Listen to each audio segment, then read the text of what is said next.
Félix García Morillón, ¿qué hay? Buenos días. Hola, buenos días, ¿qué tal estamos? Pues por aquí andamos, pasando Muy calor. bien. Sí, ya veo, y de hecho estás muy abrigado, o sea, pero esto es la vida, es así. Es que yo no estoy en una habitación con veintitantos grados como está usted ahí en los Madriles, que ponéis las calefacciones a tope y llenáis toda España de CO2. Y eso es lo que pasa. Sí, Aquí estamos bien también de temperatura, ¿eh? No hace mucho frío. Y llovió estos días anteriores, pero ahora hemos entrado en otra situación anticiclónica, entendiendo por tal que hace cielo azul y buen sol. bueno, pues como no hemos venido a hablar del tiempo, No, vamos a no. empezar con un asunto que tú me has dicho, acaba hoy el año de Kropotkin. Bueno, acaba ahora, estos días, el año de Kropotkin, y yo decía, ¿y por qué? Bueno, porque acaba el año 21, 2020. Claro. Y esos son Eh, los centenarios, que es durante un año, claro. sí, sí. Eh, Hay una revista que la gente debe conocer que se llama Libre Pensamiento. Para los que ven el Ujú. vídeo se la enseñamos, para los que no, pues se lo contamos. Que además creo que habéis coordinado tú Dolores y Marín, Dolores Marín, ¿no? sí. O Dolores Marín y tú. Entre los dos habéis Sí. coordinado este número de Kropotkin. Y tú tienes un artículo concretamente que dice Kropotkin, una fundamentación naturalista de la ética.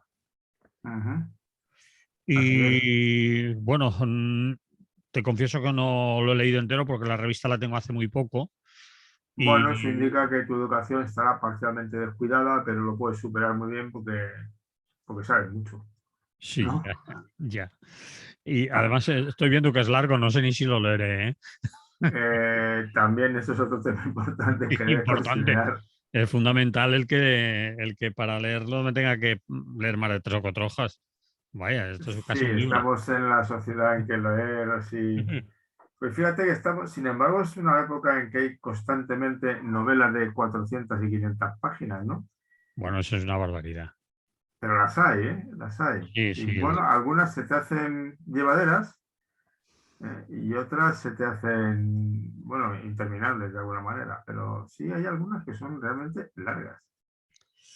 Bien, pues este artículo que me leeré, obviamente, empieza diciendo que Kropotkin es uno de los pensadores y militantes más relevantes de la historia del anarquismo.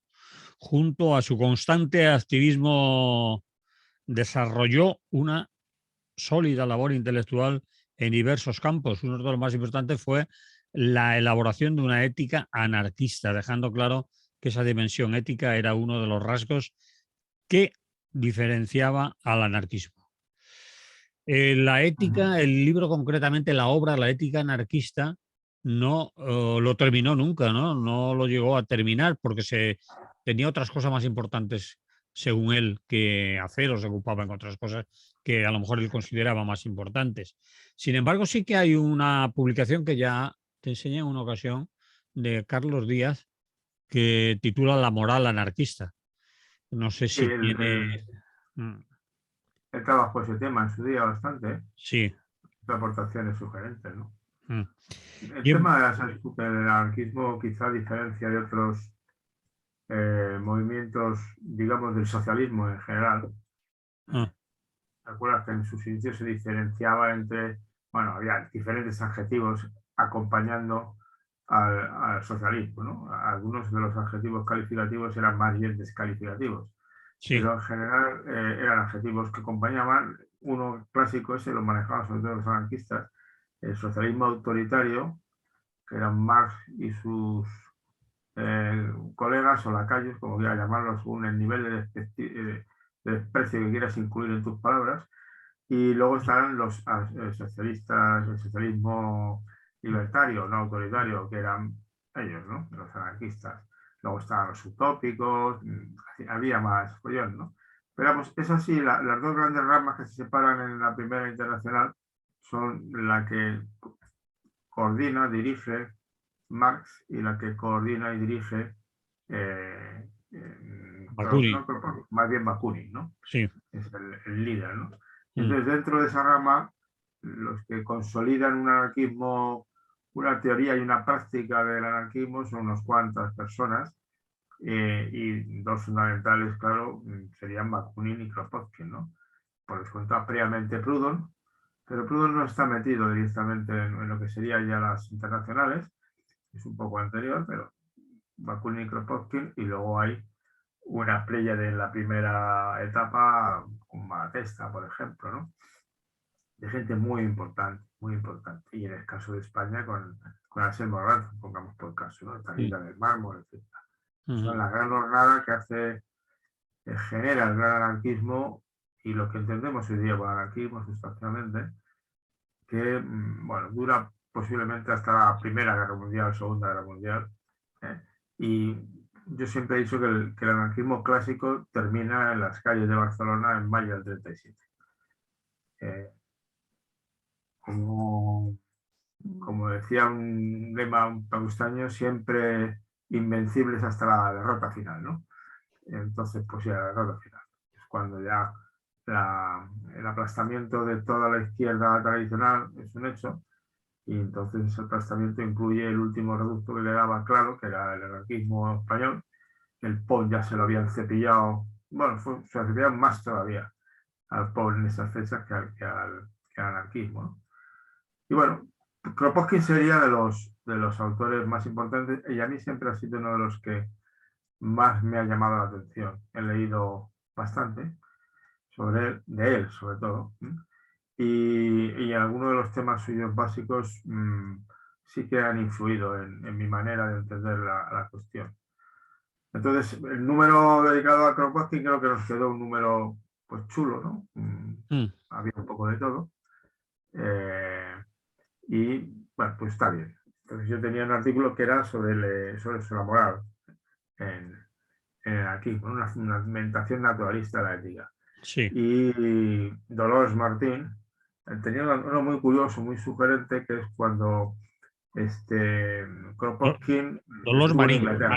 es Marín, ¿no? Dolores Marín. No Martín, No, Marín. ¿ha dicho Martín? No, pues bueno, pues Sí. tengo delante Marín, o sea, que me he despistado porque... Bien, Dolores Marín. Y entonces fue una época muy sugerente porque aparte de una labor científica de alto nivel, publicando en las mejores revistas científicas de la época, bueno, estuvo implicada en una serie de cuestiones, y quizá la parte menos interesante del asunto es que creo yo que Kropotkin esto del feminismo dentro del anarquismo no lo acabó de captar del todo, creo. Pero vamos, el artículo de los marines lo explica bien, ¿no?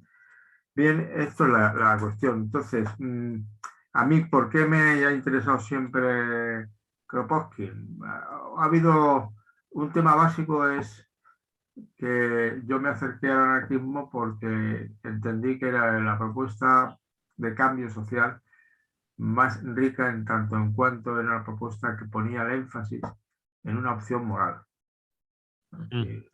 Lo que se trataba es de ética, la cuestión, de un mundo justo. Y al final, todas las cuestiones de la vida social, política, económica de los seres humanos, la pregunta última que hay que formular siempre es una pregunta ética. Y además una pregunta ética en el caso de Kropotkin y en general el anarquismo, pero Kropotkin lo tiene muy claro, que te afecta a ti como persona y al movimiento. Es decir, al final, un poco es la pregunta básica en filosofía, pero sobre todo cuando entiendes que la filosofía es fundamentalmente una manera de entender la vida, ¿no? Entonces es qué clase de persona quieres ser y en qué clase de mundo quieres vivir. Entonces, y eso son preguntas éticas, porque te exige una manera de entender qué relaciones. En eso estamos, yo te digo, ¿qué es Kropotkin? Como sabes, es una persona de alto nivel intelectual, era príncipe, Sí. estaba destinado a una formación militar y científica de alto nivel, pero de muy alto nivel. Y entonces lo que pasa es que, bueno, pues bien pronto empezó a tener dudas profundas, y sobre todo en su viaje a hizo un viaje de exploración geográfica y antropológica y biológica a Siberia. Sí. Y en ese viaje pues fue cuando realmente cambió. Cambió radicalmente y ya se convirtió, compaginó desde entonces algo, algo infrecuente, algo infrecuente. Es no solamente un alto nivel de capacidad de difusión del pensamiento, si quieres el sentido panfletario, ¿no? Es decir, en eso Bakunin era excelente, escribió mucho y muy fuerte, con mucha garra, ¿verdad? Sino que de nivel científico. Era una persona que competía, aunque nunca entró porque no era su vida, en pie de igualdad con la academia con mayúsculas, ¿no? Sí, él en un momento lo nombraron presidente de la Academia de Geografía, creo. Sí, es que es una de sus aportaciones Sí, geográficas, sí, sí. sí, sí, sí. Y además ejercía comprometido con su concepción de lo que tiene que ser la ciencia, fue un gran propaganda, o sea, un buen divulgador, y colaboró con muchas sociedades, sobre todo viajando en Estados Unidos, que difundían el conocimiento científico. Pertenecía un poco a esa corriente en la que yo me incluyo, tenía una discusión con algún miembro del Libre Pensamiento y con otras gentes, ¿no? Que consideraba que la ciencia era un pilar fundamental de la liberación de los seres humanos. Tú sabes que hay una rama del anarquismo, hoy día más potente, que es hipercrítica con la ciencia y con la academia. Kropotkin también lo sería, como era Bakunin, ¿no? Al final, cambiar la dictadura de los políticos por la dictadura de los científicos no era una cosa muy ilusionante, ¿no? Y eso hoy día es un riesgo en que estamos realmente en una sociedad en que una minoría de plutócratas y de tecnócratas son los que están cortando el bacalao, ¿sabes? Y repartiéndoselo, claro. Entonces digo, pero él, sin embargo, consideraba que, y además se lo decía, si el anarquismo no es una utopía, no es un ideal, en todo caso es una idea que queremos llevar, el anarquismo es ciencia. Y cuando uno estudia la ciencia, Sí. termina siendo anarquista. Porque Bueno, es la que de alguna decía.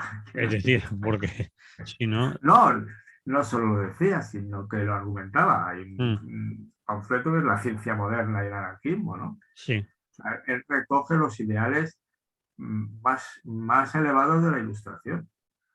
En ese sentido, señores, el sueño de la razón produce monstruos, que eso tiene un doble sentido la expresión. El sueño de la razón es que cuando la razón deja de actuar, cuando nuestra parte racional se olvida de su posición en el conjunto, pueden aparecer cosas muy feas, muy feas. Por descontado empiezan las supersticiones, las brujerías, todas estas polémicas, bueno, todas estas situaciones tan lamentables, ¿no? Y está la otra parte, el sueño de la razón genera monstruos, cuando de pronto vienen unos iluminados que se consideran la vanguardia consciente, los que saben cuál es la respuesta, y yo sé lo que te conviene, aunque tú no lo sepas, y te lo voy a imponer. Eso es es el terror, al final. sí. Entonces, ¿dónde está la posición ideal?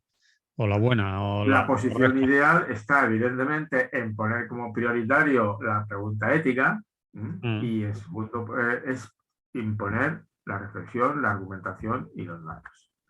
Esto es lo que hay. Entonces, la gran aportación suya, que fue decisiva en un momento además muy interesante, cuando o sea, la ética tradicionalmente hasta el siglo XVI, los últimos fundamentos de la ética en el contexto europeo eran religiosos. Las religiones son, todas ellas tienen una doctrina moral, aparte de religiosa, y tienen un código. E incluso los expertos te dirían que en el Neolítico las religiones desarrollaron un papel importante de argamasa moral, social, para conseguir que la gente se portara mejor, ¿no? Pero vamos, a partir del siglo XVI empieza toda la tendencia que la religión, mire, que no. Hay una visión muy negativa de la religión, y entonces la exigencia de que los seres humanos tienen que darse fundarse en ellos mismos, en la naturaleza, en el conocimiento, en los estudios, las normas morales. Eso se llama la fundamentación naturalista. Y en ese contexto, que se mueven cantidad de personas, ¿no? Pero muchas, desde Spinoza, es una corriente que va creciendo constantemente. Lo que hoy tendríamos un nombre es la secularización. Dios, eso es su asunto privado, usted se maneja como pueda, pero la sociedad no se puede sustentar ahí. Entonces, uno que da un paso muy importante en este sentido es Darwin, que él considera que la evolución es el estudio que puede permitir entender cuál es el comportamiento moral de los seres humanos. Y entonces él habla de un libro de los sentimientos en los animales y los seres humanos, hace varias obras, insistiendo existen varias cosas, pero lo que queda grabado en la mente de la gente es la versión de un colega, Huxley, Thomas Huxley, quien dice, el darwinismo social. Sí. La lucha es más fuerte. Sí. Lo que hoy día llamaríamos un neoliberalismo radical. Papá Estado es nefasto y lo que hay que hacer es la libre competencia y los más valiosos, los más fuertes, los más saldrán adelante. Y los demás se beneficiarán de esos avances que consiguen los que son más fuertes. Y si no hay competencia, las sociedades se degradan. Entonces la lucha por la supervivencia. Porque al final la evolución es así. Los más dotados ganan, los menos dotados la palma. Eso sería la evolución. Y no es que intenten ser más dotados, sino que los más dotados ganan. No sé si me explico. Lo digo porque es muy gracioso en estos momentos observar cómo una sociedad que se ha creído completamente, admite sustancialmente la evolución, cuando la gente habla de cosas, sigue haciendo esquemas no evolucionistas. Por ejemplo, tú habrás oído que el virus este que nos hace ha aprendido a mutar para sobrevivir. Pero no, está usted atribuyendo a un virus. ¿Qué piensa? De los cuales algunos dudan si son seres vivos. Bueno. Que está en la frontera entre el ser vivo y el no vivo, ¿no? Sí, sí. Le está atribuyendo una planificación rigurosa y además colectiva. No, hombre, no sea usted bobo. Claro, porque aprenden a no ser muy nocivos para así a contaminar mucho, para así seguir viviendo sin matar a sus huéspedes. Digo, no, es al revés. De los virus, aquellos que contagian pero no matan, se reproducen. Y entonces, claro, contagian más. Aquellos que son tan potentes que los matan, pues bueno, pueden contagiar rápido, pero se quedan rápidamente sin huéspedes. Y los que hayan fallado en planificación, no, mire usted, que no. Es decir, la famosa expresión que se decía, las jirafas no comen hojas de los árboles porque tienen el cuello largo. No, perdone. Tienen el cuello largo, o sea, comen hojas porque tienen el cuello largo. No han hecho crecer su cuello para comer hojas de los árboles. Bien. Dicho esto, todo Bakunin lo que mantiene, y esos estudios potentes en biología, él estudia en la Siberia, sobre todo, el comportamiento de los animales, el comportamiento de las plantas, es un científico, observa, y dice, no, mire usted, toda especie que sale adelante es porque colabora. ¿Sabe colaborar? Esa es la norma básica. Y, entre otras cosas, ayuda también a... No descarta a aquellos que... Eso es los seres humanos. Y los seres humanos, además, lo que pasa es que añaden otro componente en la historia evolutiva, y es que generan culturas y salen adelante las culturas que cooperan. Sí. Entonces, el apoyo mutuo es la fuerza decisiva del crecimiento social y del enriquecimiento y la plenitud y de tal. Lo otro es barbarie. No va y además no coincide con los datos. De hecho, ayer o antes de ayer fallecía un hombre muy polémico, Edward Wilson, fundador de la sociología. Ese era un experto mundial en hormiguitas y otros bichitos de ese estilo, ¿verdad? Y era como en la línea de Kropotkin, porque Kropotkin fue denostado en su momento por la ciencia, aunque en aquella época sí había científicos que estaban en línea con lo que decía Kropotkin. Lo que Sí. pasa es que no ganaron la batalla mediática, ¿verdad? Mm. Pero vamos, Kropotkin ya a partir del año 80, lo que cuento yo un poco del artículo, es decir, ya, vamos, toda la academia que entendía decía, es que tenía razón Kropotkin. No le doy vuela. Y uno de ellos era el Wilson. Decía, mire usted, no hay especie que haya colaborado más, que colabore más en los seres vivos que la especie humana.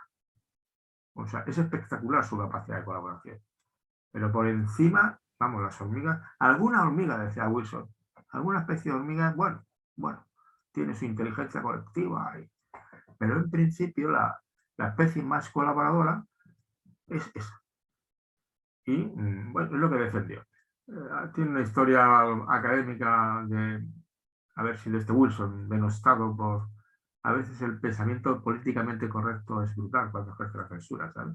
Mm. Pero bueno, es muy bueno, un autor digno de ser leído. He leído algunas cosas suyas y todo lo que defiende que los podcasts, mire, es el apoyo. Y eso se manifiesta luego, él escribe el apoyo mutuo, un factor de la evolución. Sí, que Y el libro siempre se es olvida esa segunda parte del título.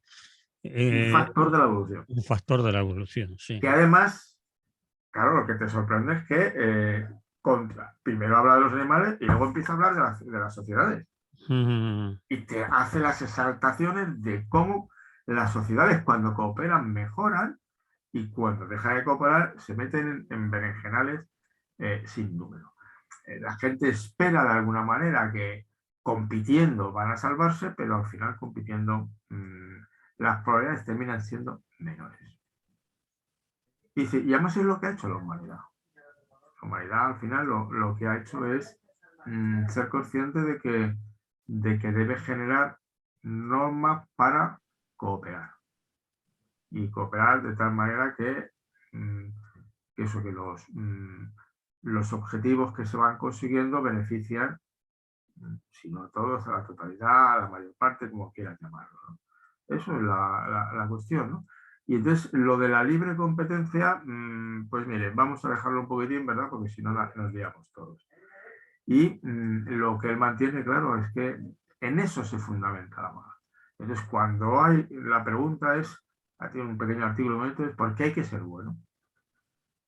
Sí. Bueno, el problema de la moral es que al final, en los comportamientos individuales, te preguntas, ¿y por qué tengo yo que repartir con el otro si nadie me va a ver? No sé si porque de alguna manera eso del panóptico, el ojo social Sí. o el ojo ¿no? de El la que lo ve vigilancia, todo, sí, sí. que era una función de Dios. Oye, que Dios te ve, ¿eh? Tú crees que te estás ocultando, pero al final te va a llamar y decirme, hombre, vamos a pasar cuentas, ¿no? Que luego pueda ser un Dios, en época se le ha visto como muy vengador, o sea, vais a ir al infierno y te vas a quemar, que ya verás. Pero en otra vez, bueno, ya te perdonaré, no te preocupes, ya veremos cómo lo apaño, pero te perdono. Pero en cualquier caso, la idea es que al final vas a rendir cuentas. Y entonces, claro, la tesis de Kropotkin va más bien, no, es un compromiso personal, es una aceptación de unas normas, es el convencimiento de que los fines y los medios van juntos. Y es un convencimiento de que la vida es más plena cuanto más colaboras. Es decir, el lobo estepario no puede vivir. ¿Quién vive? Aquel que genera redes sociales de cooperación con las que comparte. Y dialoga y interactúa. Entonces, por un lado, es el factor de la evolución que va orientado a conseguir una vida plena. La vida plena es la vida que se hace en sociedad. De hecho, tú sabes que uno de los dramas del mundo actual, y los datos son muy demoledores, es que esta etapa de neoliberalismo individualista radicalizada ha disparado lo que podríamos llamar ya casi pandemia, epidemia, como tú quieras, de soledad. Muy bien. Gente solitaria. Sí. Gente solitaria cuya, aparte de que tiene una vida, en principio, sobre todo cuando no es elegida la soledad, ¿eh? La soledad, yo qué sé, el cartujo que dice yo me aíslo y tal, no, o la de Zoró, ¿eh? No es la soledad elegida, es una soledad sobrevenida. Y entonces, claro, el riesgo de morirte más pronto, de tener más enfermedades, crece. Entonces, esa es la apuesta. No, la vida plena no se consigue aislando a la gente, sino en proyectos de vida solidaria, en las cuales además es la otra gran aportación para mí muy importante del anarquismo, en la cual los medios que empleas son coherentes con los fines que buscas. Es decir, estás haciendo visible en cada momento de tu vida el tipo de relaciones que quieras mantener. Yo te digo, no, Manolo, no te preocupes que te voy a putear un poco hoy, pero el día de mañana me lo vas a agradecer. No. De la mañana queda muy lejos. Si no te importa, No me putes. intentamos vivir bien hoy. Porque esto mañana por definición no existe. Entonces, cuando llegue mañana me va a decir, bueno, sí, te dije mañana, pero es que mañana de mañana es pasar mañana, ¿no? No sé si me explico al final. Dices tú, bueno, ¿cuándo llega el hoy? Pues ya llegará. Es que me gustaría llegar, ¿no? Entonces y me parece, bueno, yo tengo dudas de que se pueda fundamentar el comportamiento moral, pero no lo discutir eso aquí, pero el planteamiento de Kropotkin es muy digno, y sí yo creo eso de los grandes, ¿no? En la tradición anarquista tiene algunos errores de bulto. El más famoso es que apoyó a los aliados en la Guerra Mundial, la primera, Y le y se costó lo disgusto y casi durante lo toda su matan, vida. Sí, sí. casi lo crucifican. Mm. Eh, Sobre todo, además en este caso concreto, porque los aliados, quiere decirte, si los del Kaiser era la Alemania muy alemana, muy de orden autoritario, pero vamos, los aliados demostraron una capacidad de ser inmorales muy sofisticada, ¿no? O sea, que todo el mundo dice que es famoso que condenaron además a uno, le declararon un criminal de guerra, y que luego nos juzgaron a un científico porque fue el que inventó el gas naranja, que fue tan nocivo. Mm. La primera vez que lo vieron los aliados, sí, echaron más gas naranja que los alemanes, lo Mm. utilizaron más. Entonces, claro, es el típico ejemplo. ¿Quién juzga como criminal de guerra? Pues el que gana, el que gana. El criminal de guerra es el de enfrente. Entonces, en ese sentido, no tenía por qué haber defendido a los aliados, porque no eran, al final, aquello de que se matan entre sí los trabajadores para beneficio de unas élites, ¿no? Que van a sacar tajada. Eso fue un fallo notable en pero bueno. Y luego, sin embargo, en el tema, él nunca participó, nunca, cosa que más atesta, si por ejemplo hizo un poco más, y Kropotkin tuvo un desliz importante ahí, es lo de la propaganda por el hecho, en su sentido más descarnado. Kropotkin nunca la vio. Dijo que no iba a condenar a los que lo hacían, porque era cinismo condenarlos solo a ellos, pero que no era el procedimiento. Pero sobre el concepto de propaganda por el hecho también hay diferencias entre los que utilizan ese concepto. Vamos a ver. Hay quien dice que propaganda por el hecho es haz aquello que quieres que sea ejemplo o quieres mostrar a la sociedad cómo sería esa sociedad, cómo te comportarías, cómo debías de comportarte, cómo sería. Es decir, actúa tal como la sociedad que propones, y otros que utilizan el concepto de propaganda por el hecho como un tirabombas, ¿no?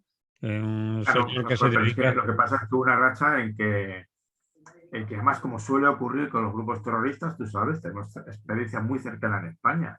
Sí, Al final, la red entre los terroristas y los que persiguen a los terroristas, vamos, uno sospecha que se reúnen de vez en cuando en algún sitio para acordar acciones que les den de comer a los dos bandos. No sé si es un poco sí, brutal lo que digo, pero sí. no sé si me explico. Mm, La famosa película del lobo, ¿te acuerdas? mm, Y de aquello dejó algunas indicaciones de que fue como hilo al persa. No, claro, pero es que hubo una época en que la propaganda por el hecho, la famosa bomba del liceo, pongamos por caso, y la bomba contra Alfonso XII, Macho Morral, es decir, sí hubo un momento, el McKinley en Estados Unidos, en que anarquistas confesos querían hacer era un acto ejemplar que provocara, ¿no?, a la gente, y la gente se movilizara. Pero claro, la otra parte, la que más cuajó en anarquismo, era un poco la propaganda por el hecho, en el sentido, mire, es que yo hago lo que hay que hacer. Sí, Y ese eso es tenías tú el famoso insurreccionalismo andaluz, pongamos por caso, eh, que lo hubo en algún momento determinado, en las épocas del 17 y 18, había una agitación social brutal. Cogían un pueblo, ¿qué hacían? Quemaban el registro de la propiedad, una sabia medida inicial, cerraban la iglesia, el casino y el prostíbulo. Y empezaban a montar una sociedad distinta. Propaganda por el hecho. No, es que yo ya le digo claramente de qué va esto. Aquí casino, no. Aquí registro de propiedad, no. La iglesia, la mejor iglesia, la que más arde. Esa frase es un poco tumbativa. Que iban cargadas de violencia, pero una violencia más simbólica en el sentido que tú apuntabas. Yo quiero mostrarle que se puede hacer otras cosas. Y claro, el Proudhon, el destruan, edificado. Primero destruyó, pero para edificar inmediatamente. Y esa es la idea, que la versión actual de la propaganda por el hecho sería lo que se llama hoy día la prefiguración, ¿no? Es el sí, concepto que ha sí, cuajado sí. más en este momento. Prefiguración, sí. Y luego estaría, por ejemplo, la práctica que no va en ningún sentido otro de colectivos como el de Durruti, ¿no? Los solidarios, es decir, no, esto es una guerra y o matáis y nos matan, hay que pegar tiros. Y si el arzobispo Soldevilla es un cabrón que ha estado subvencionando a los matones de la patronal para pegar a los carajos, pues 2 tiros en la nuca y ya está, ejecución sumarísima. Y lo hicieron. Y fue la guerra en Cataluña. Y bueno, normalmente el problema de esas guerras es que suele ganarlos el que es más bestia, más inmoral y tiene más armas. Que en este caso fueron las derechas, ¿no? Mm. Que puedes usar bofetadas, cuidado que te van a dar más los que las tienen, ¿eh? O sea, no, que eso es las razones para no meterte con quien no debes, ¿no? Pero bueno, en ese sentido, Kropotkin sí que no apoyó, criticó la propaganda por el hecho en esa especie de efervescencia, gente que de pronto el Ravachol y compañía, que se consideraban poseídos por alguna iluminación cósmica y querían provocar un impacto social que generara el levantamiento de las masas y por fin el derrocamiento de esta sociedad corrupta. Bien. ¿Quieres decir algo más sobre el artículo? Porque No, yo el número lo leértelo ahí. recomiendo, o sea, sabes que es de acceso gratuito, o sea, entra a la página de pensamiento y te descargas Ah, el PDF, o sea, no, es gratuito, no tiene... Y es, hay artículos buenos. Yo reconozco que es una revista, lo hemos hablado muchas veces, es un poco tocho la revista, bueno, es pero buena. el que quiere es buena, sí que estoy de acuerdo. El que quiera leer ese artículo y otros, pues puede acceder a ella gratuitamente Claro, poniendo libre pensamiento en su buscador sí. preferido. Allí está la revista y los artículos en acceso Y ahora libre en formato tiene otros PDF. artículos, ¿eh? Tiene el de Kropotkin y España, es curioso también. Uno sobre la literatura rusa, un experto también en literatura rusa. Mm, Y luego hay una revisión de la conquista del pan, pero desde el punto de vista de la gastronomía, que es muy sugerente. eh. Te ayuda, bueno, a ver más cosas y tal. Bien. Sí, es recomendable, sí. Muy bien, le ponemos aquí un poco de música a todo esto, ¿te parece? Me parece bien. Bien, pues espera que me apunte el sitio y continuamos enseguida.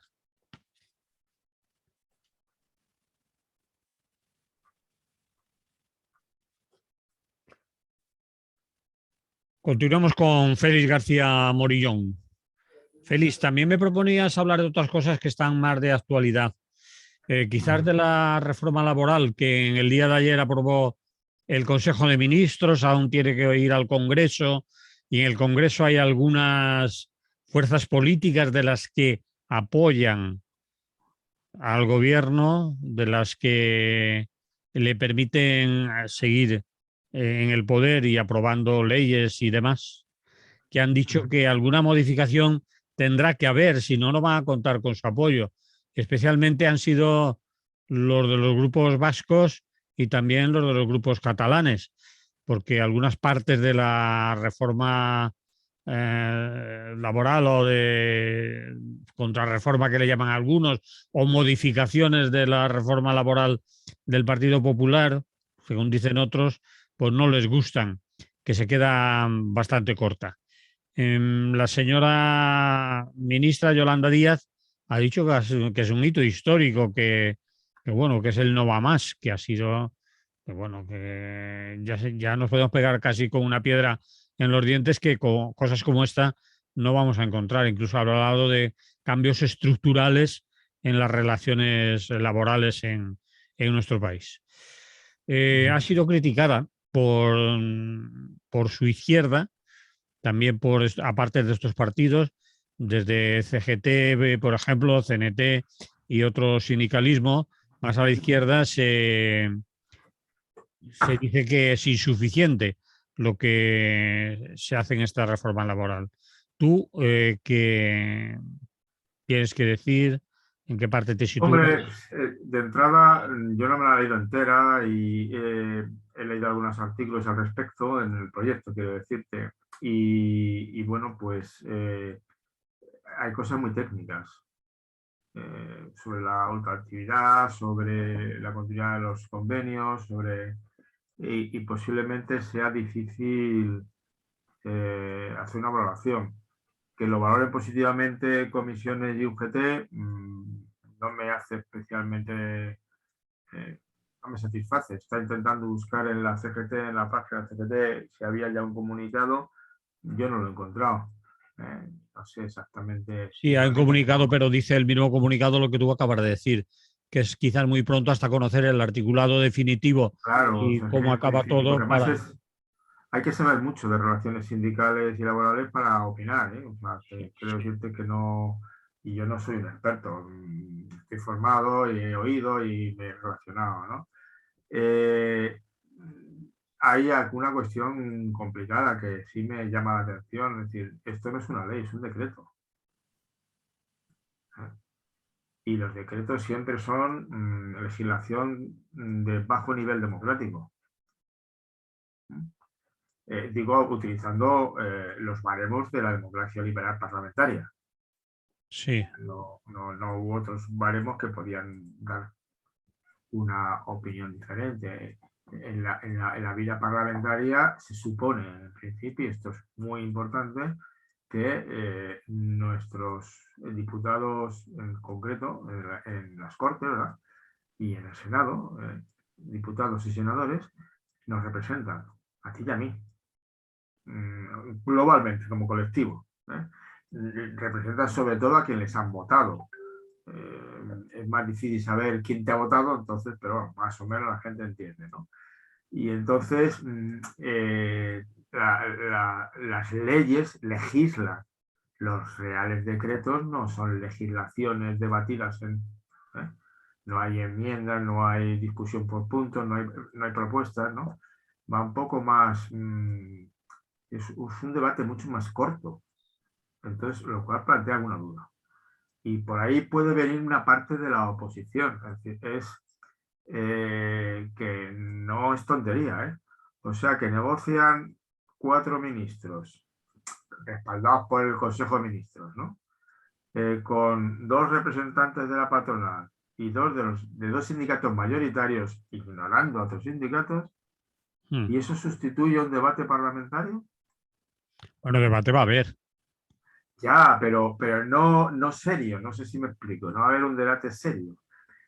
Lo que pasa es que como lo mejor es enemigo de lo bueno, en una situación en la que tienes una oposición absolutamente montada no sé, en el destrozo permanente, ¿verdad?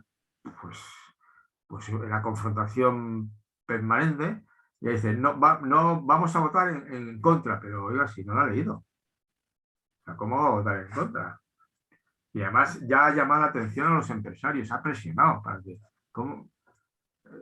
Entonces, yo entiendo que en esa situación, como estamos acostumbrados a que se negocian muy poquitas cosas, y eso es uno de los aspectos muy importantes de una democracia, negociar, deliberar y llegar a acuerdos que nunca satisfacen a todos, pero permiten una cierta convivencia, según la correlación de fuerzas.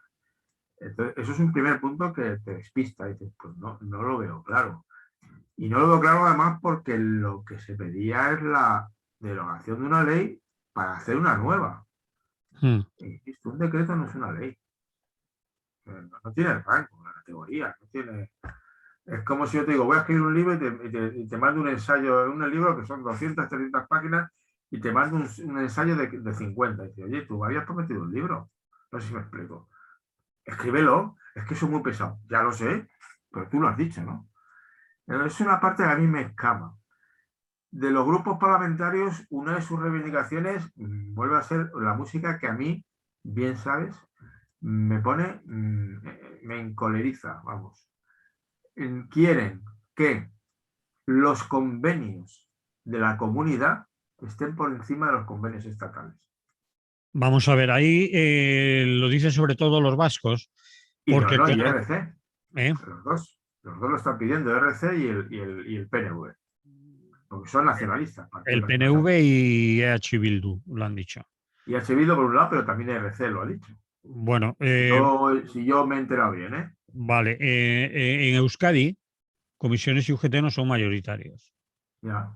Entonces, ¿por qué tienen que negociar en nombre de trabajadores a los que no representan o tienen mucha menos representatividad que otros sindicatos?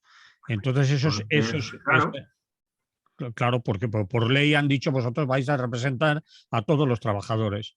Igual van a representar también a los trabajadores y representan y firman por ley, porque han dicho tú vas a ser el que va a representar a estos que ni han hecho elecciones sindicales, ni están afiliados a tu sindicato, pero como no tenemos otros y vosotros os estáis portando bastante bien, vais a ser los agentes sociales que a partir de ahora vais a representar a todos los trabajadores de España.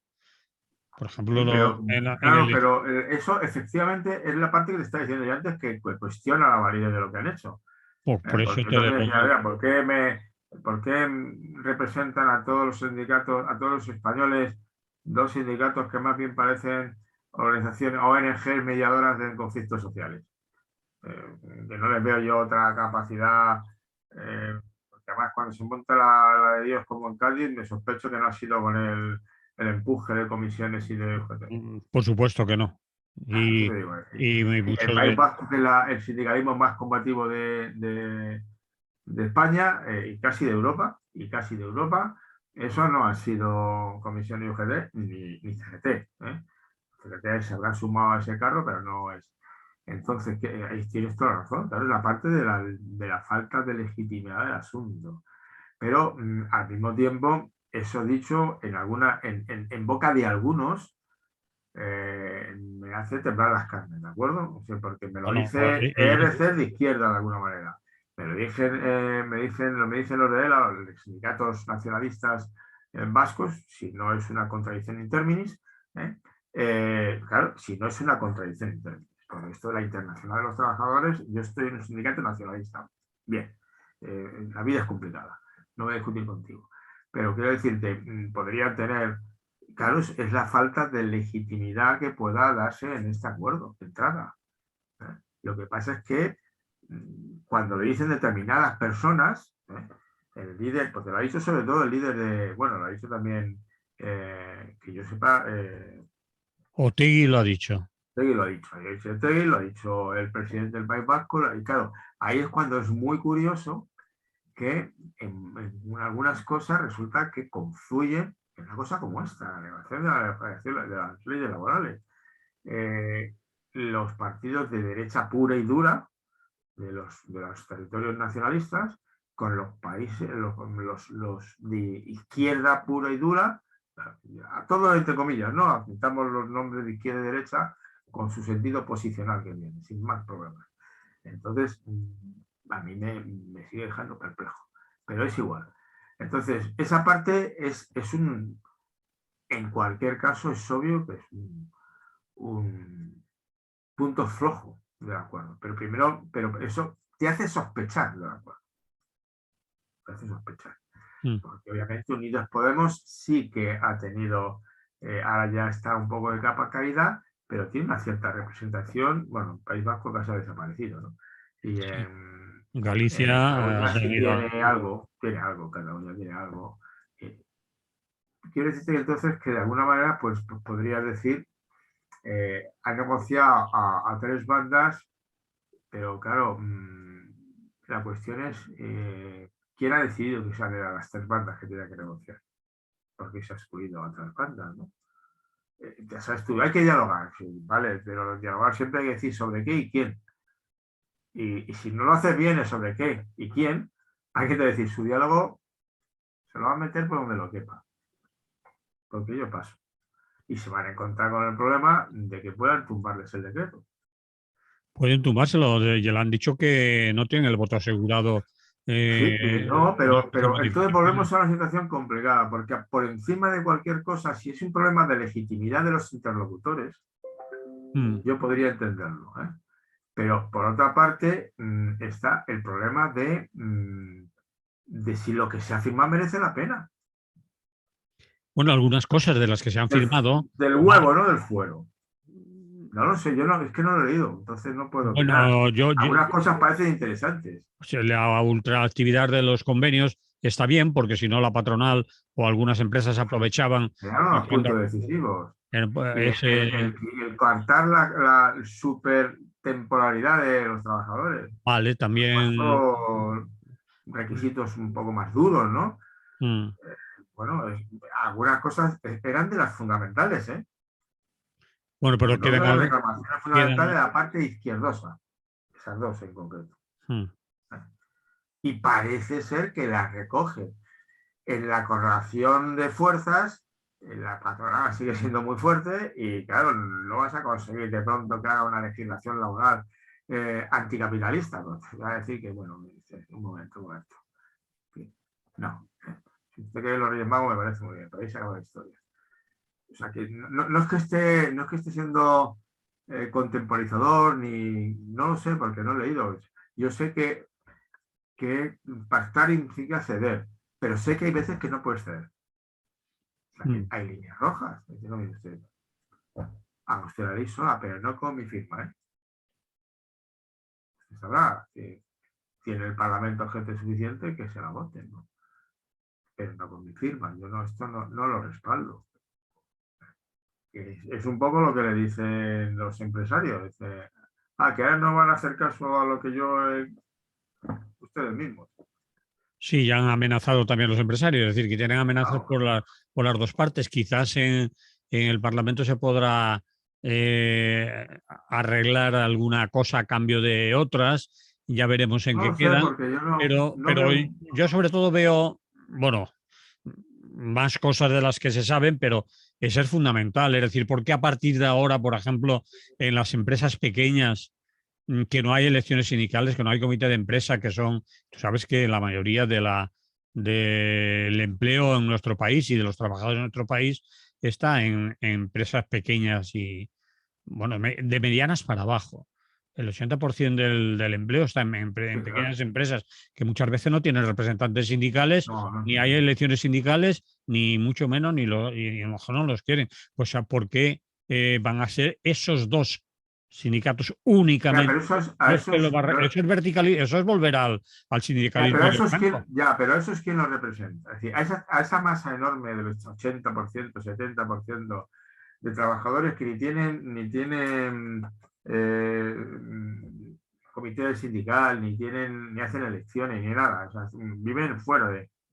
Igual están afiliados, porque afiliados no sé cuántos millones hay en estos momentos. La afiliación en España es el 13%. Es Bueno, decir, sobre la afiliación dicen de total de todos los sindicatos, unos dan la cifra que tú dices, otros la llevan hasta el 17, pero de todos los sindicatos, de todos juntos, todos, claro, todos todos juntos. juntos, sí, pero tú puedes suponer que si te va a poner la máxima, 17, por conceder, así que no Mm. sabemos con exactitud. Y de ese 17%, el 3, no creo que más del 2 o el 3% corresponda a CGT, uso, no sé cuánto, No, pero 4%, es que hay 5%. mucho. Si tú te ves la lista de sindicatos en nuestro No, país, que hay habrá un mucho, que montón. sí. Hay un montón de sindicatos. Me es igual. Vamos allá. Estoy de acuerdo contigo. Que la UGT y comisiones son agencias paragubernamentales de gestión de conflictos, yo creo que eso lo sabe todo Dios, ¿no? O sea, no vamos a descubrir el Mediterráneo. Pero siguen siendo los que tienen más afiliados y siguen siendo los que es muy difícil convocar una huelga general si ellos no la sustentan. Sobre todo una huelga general nacional, quiero decir. En huelgas generales zonales o semi-huelga general en Cádiz, ¿no? Que tampoco fue general, fue más bien un sector al que conseguí bien. Eso es más complicado. Entonces, ya sé que no tiene legitimidad, es decir, legitimidad que no representan, ya lo sé. Pero al final, si me apuras, es que si empezamos por ahí, vamos al Parlamento y, bueno, nosotros no tenemos Parlamento, a las Cortes, al Congreso de Diputados, y vuelvo a repetirte, al final los votos les ha votado el 60%. El total de los votos ha sido el 60% de la votación. El 40% no ha opinado. No sé, es que no ha opinado. Entonces, ¿quiénes son los que se sientan a la mesa? Evidentemente es el primer. Por eso yo siempre he dicho esto de, y a ti te lo he dicho alguna vez, hay que hablar. Eso es una chorrada. Decir que hay que hablar es, sí, hay que respirar todos los días, no se lo olvide, por favor. Pues claro que hay que hablar, pero el problema no es ese. El problema es de qué se habla y quiénes hablan. En este caso, el de qué se habla estaba claro, la legislación laboral. Encargarse la anterior, modificarla. Y el quiénes, pues ya te he dicho de entrada, hay partidos políticos con representación parlamentaria que dicen, no, se han sentado los que no debían. Teníamos que habernos sentado todos los partidos que estamos aquí, que sí representamos a 66% de la población, pero al 66%. Mientras que los sindicatos, dale vuelta. No sé si me explico. O sea, que, en fin, sobre todo los dos.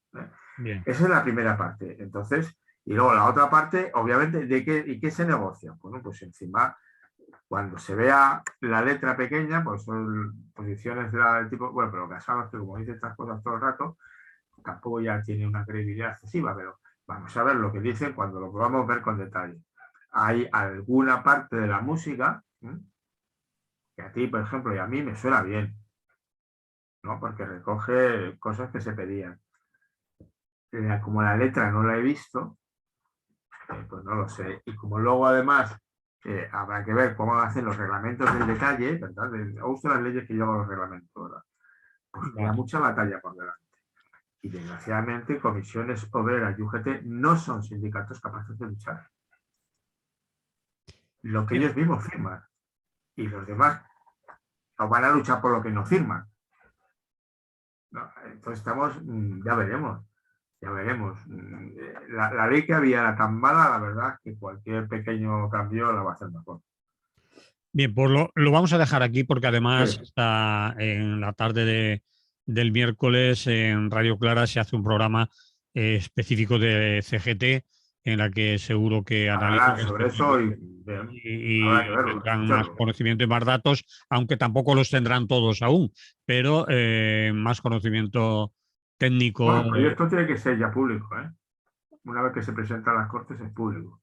Bueno, pero con eso de que pueda haber modificaciones, veremos pues si claro, sale, pero vamos, puedes conocer ya lo que han firmado. Vale. Eso tiene que ser, es acceder a las Cortes, coger el proyecto y se lee. Bien.